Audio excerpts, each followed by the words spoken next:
और उसके बाद हम आपकी थोड़ी सी जी शायरी चाह रहे हैं कि थोड़ा शायरी भी हो जाए।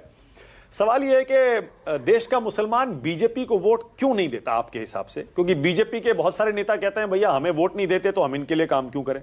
मतलब काम तो कहते हैं हम करते हैं उनके लिए, हम उनको टिकट क्यों दें, उनको सांसद विधायक या मंत्री क्यों बनाए? नहीं, भाजपा आपके लेना हिसाब चाहती से है क्या वो? हाँ। मेरा तो सवाल सबसे पहला ये है कि भाजपा वोट लेना चाहती है क्या? क्योंकि भाजपा के ही बहुत सारे नेता कहते हैं हमें मुसलमानों का वोट नहीं चाहिए। नहीं, रीच आउट तो कर रहे हैं। नहीं, रीच आउट करना अलग बात है, लेकिन वो मैं तो ईद के भाजपा समय नेताओं से ईद के पूछना समय चाहता वो हूं, झूले लेना भेजे चाहते गए हैं थे क्या वो? तोहफा।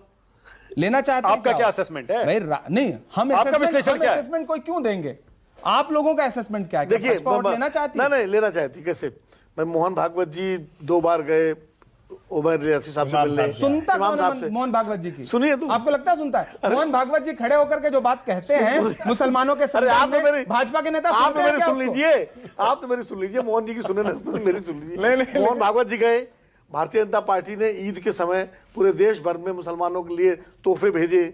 तो रीच आउट करने की कोशिश तो कर रही है बीजेपी ना, लेकिन मुसलमान क्यों नहीं उसकी तरफ बढ़ रहा? मतलब मजे की बात है, एक तरफ आप कह रहे हैं कि मोहन भागवत जी गए और उन्होंने ईद की सेवइयां खाई। प्रधानमंत्री जी अपने भाषणों में कहते हैं कि मेरा एक मित्र था जो ईद का तोहफा लेकर के और ईद पे सेवइयां बनती थी तो मेरे घर लेकर के आता था।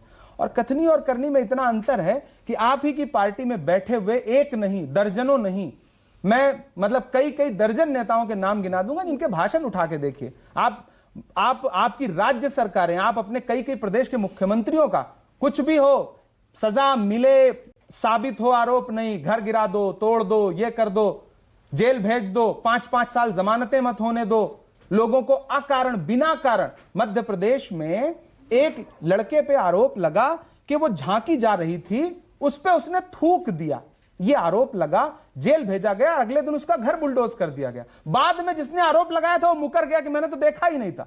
अब आप उसका घर लौटा देंगे क्या? आप संविधान के साथ चल रहे हैं क्या? अब प्रधानमंत्री आवास में जिनके घर मिले थे उनके घर आप तोड़ देते हो और फिर आप कहते हो कि मुसलमान हमें वोट क्यों नहीं देता। टाइम खत्म हो गया है बिल्कुल। इमरान भाई जाते जाते